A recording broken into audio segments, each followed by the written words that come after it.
Hi friends, welcome to SudhaSri kitchen. இப்போ நீங்க பார்த்துட்டு இருக்கிறது ஜெல்லி கேக். இந்த ஜெல்லி வந்து நம்ம அகர் அகர் எதுவும் யூஸ் பண்ணல, ஜெலட்டின் யூஸ் பண்ணல, கார்ன் மாவு யூஸ் பண்ணல. இந்த மாதிரி எந்த ஒரு பொருளும் யூஸ் பண்ணாம ரவை மட்டுமே வச்சு யூஸ் பண்ணி செஞ்சிருக்கோம். ரொம்ப சூப்பரா அட்டகாசமா வந்திருக்கு. இந்த ரவா ஜெல்லி கேக் எப்படி இருக்குதுன்னு பார்க்கலாமா? இந்த ரவா ஜெல்லி கேக் வந்து ரொம்ப பர்ஃபெக்ட்டா அட்டகாசமா டபுள் லேயர்ல நம்ம செஞ்சிருக்கோம். ரொம்ப சூப்பரா இருக்கும். குழந்தைங்க ரொம்ப விரும்பி சாப்பிடுவாங்க. இந்த ரவா ஜெல்லி கேக்கை எப்படி செய்யறதுன்னு வீடியோக்குள்ள போய் பார்க்கலாமா? இன்றைக்கி நம்ம செய்ய போகிற ஜெல்லி கேக்குக்கு 1 கப் ரவை ஒரு பாத்திரத்தில் சேர்த்துக்கலாம். சேர்த்துட்டு அதில் தண்ணி ஊற்றிக்கலாம். நல்லா மூழ்கிற அளவுக்கு தண்ணி ஊற்றிக்கணும். மூழ்கிற அளவுக்கு தண்ணி சேர்த்தாச்சு. அடுத்தது ஒரு அரை மணி நேரத்துக்கு இதை மூடி வச்சுருவோம். மூடி வச்சுட்டு நல்லா ஊறணும். ஊறின பிறகு என்ன செய்யறதுன்னு பார்க்கலாம். நம்ம ஊற வச்சா இந்த 1 கப் ரவை நல்லா 1 மணி நேரம் நல்லா ஊறிடுச்சு. இதை நைஸாக அரைச்சி எடுத்துகிட்டு வந்துடலாம். அடுத்தது ஒரு 2 மூடி தேங்காவை இந்த மாதிரி துருவி வச்சுருக்கேன். இதை மிக்ஸி ஜாரில் சேர்த்துட்டு இதை நைஸாக அரைச்சி பால் மட்டும் எடுத்துகிட்டு வர போகிறோம்.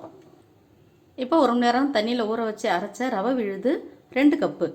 இன்னும் அடுப்பில் வைக்கல நான் வானலியை. 2 கப்பு. இப்போ தேங்காய் பால் எடுத்தோம் இல்லைங்களா, தேங்காய் பாலில் 2 கப்பு. 2 கப்பு. இப்போ காய்ச்சி ஆற வச்ச பசும்பால் 1 கப்பு. அடுத்தது சர்க்கரை 1/2 கப்பு. இப்போ 1 கப்பு சேர்த்தாச்சு. அரை கப்பு. இப்போ அடுப்பில் வைக்காமே நம்ம இந்த சர்க்கரைலாம் நல்லா கரையிற அளவுக்கு நல்லா கலந்து விட்டுக்கலாம். இது சீக்கிரமாக கரைஞ்சிரும் நம்ம கலக்கும்போது. நாம் 1 கப் ரவை எடுத்தோம்னா 2 கப்புக்கு ரவை விழுது கிடைக்கும். அதனால் உங்களுக்கு தேவையான அளவுக்கு நீங்கள் சேர்த்துக்கலாம். நான் இன்றைக்கி 1 கப் எடுத்ததுக்கு 2 கப்பு வந்துச்சு. அதுக்கு தகுந்த மாதிரி நான் எல்லா அளவும் நானும் சேர்த்துருக்கேன். இப்போ ஸ்டவ் ஆன் பண்ணிவிட்டு நம்ம இந்த வானலியை அடுப்பில் வச்சாச்சு. இப்போ இதை கைவிடாமல் கலந்துக்கிட்டே இருக்கணும். ரொம்ப சீக்கிரமாக இது நல்லா கெட்டியாகி வந்துடும். இது சாப்பிட்றதுக்கே ரொம்ப நைஸாக ரொம்ப சூப்பராக இருக்கும். டேஸ்ட்டு தேங்காய் பால் சேர்த்ததால் ரொம்ப நல்லாயிருக்கும். ஒரு ஸ்பூன் நெய் சேர்த்துக்கலாம். கீழே அடிப்பிடிக்காமல் நம்ம கைவிடாமல் அப்படி கலந்துக்கிட்டே இருக்கணும். இந்த ரவை ஜெல்லி கேக்கை நம்ம இன்றைக்கி 2 கலரில் செய்ய போகிறோம்.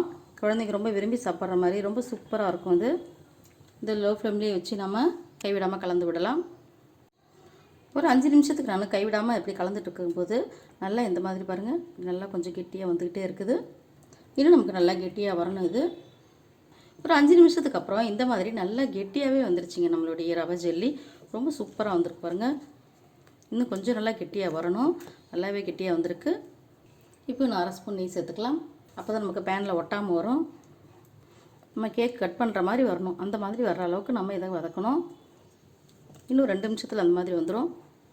நம்மளுடைய ரவை ஜெல்லி வந்து இங்கே பாருங்கள், நல்லா இந்த அளவுக்கு பேனில் ஒட்டாத அளவுக்கு நல்லா கெட்டியாகி வந்துருச்சு. இந்த மாதிரி விழணும். இந்த மாதிரி பதம் வரும்போது நம்ம ஸ்டவ் ஆஃப் பண்ணிக்கலாம். இப்போ நம்ம 2 கலரில் செய்கிறதுனால நான் பாதி அளவு எடுத்து வேறு ஒரு பிளேட்டில் நான் மாற்றி எடுத்து வச்சுக்க போகிறேன்.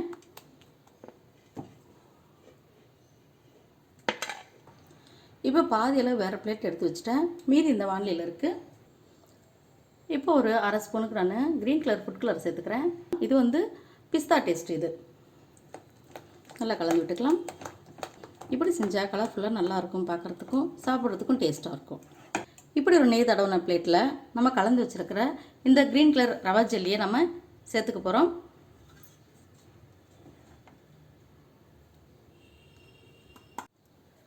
இப்போ க்ரீன் கலர் நம்ம சேர்த்ததை இந்த மாதிரி ஒரு ட்ரேயில் மாற்றியாச்சு. அடுத்தது இப்போ நம்ம மீதி எடுத்து வச்சுருக்கோம் இந்த ரவை ஜெல்லி மாவில். அடுத்தது ஒரு அரை ஸ்பூனுக்கு ரெட் கலர் ஃபுட் கலர் சேர்க்குறேன். இது வந்து ஸ்ட்ராபெரி டேஸ்ட்டு. இது அப்படியே கலந்துக்கலாம். ரொம்பவுமே கலர்ஃபுல்லாக ரொம்ப டேஸ்ட்டாக இருக்கும் இது.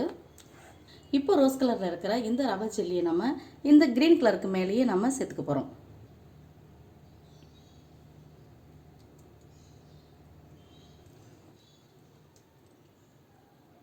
இது நல்லா சூடாகணும். இப்போ இதுக்கு மேலே கொஞ்சமாக நெய் அப்ளை பண்ணி இப்படி ஒரு கரண்டி வச்சு இப்படி நம்ம சேர்த்து விட்டுடலாம்.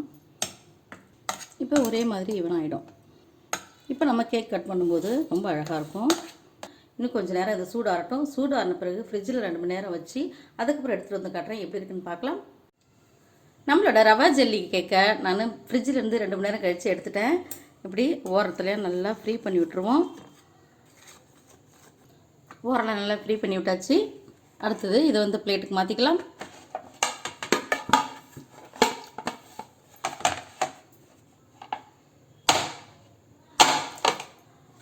எவ்வளோ அழகாக வந்திருக்கு பாருங்கள். இப்போ வந்து நம்ம இந்த ரெட் கலர் மேலே வர்ற மாதிரி மாற்றிக்கலாம். நம்மளோட சூப்பரான அருமையான ரவா ஜெல்லி கேக் ரொம்ப பர்ஃபெக்டாக வந்துருச்சு. இப்போ சின்ன சின்னதாக பீஸ் போடலாம். இப்போ நம்மளோட ரவா ஜெல்லி கேக்கை சின்ன சின்னதாக கட் பண்ண ஆரம்பிச்சிடலாம். கட் பண்ணுறதுக்கு எவ்வளோ அழகாக வருது பாருங்கள். இப்போ இந்த மாதிரி ஷேப்பில் நம்ம கட் பண்ணோம்னா நமக்கு பீஸ் எதுவும் வேஸ்ட் ஆகாமல் வரும். இப்போ நம்ம இந்த இடத்துல ஒரு கிராஸாக போட்டுட்டோம். அடுத்தது இந்த இடத்துல கரெக்டாக அந்த நடுவில் இருக்கிற இடமா பார்த்து இப்படி கட் பண்ணணும்.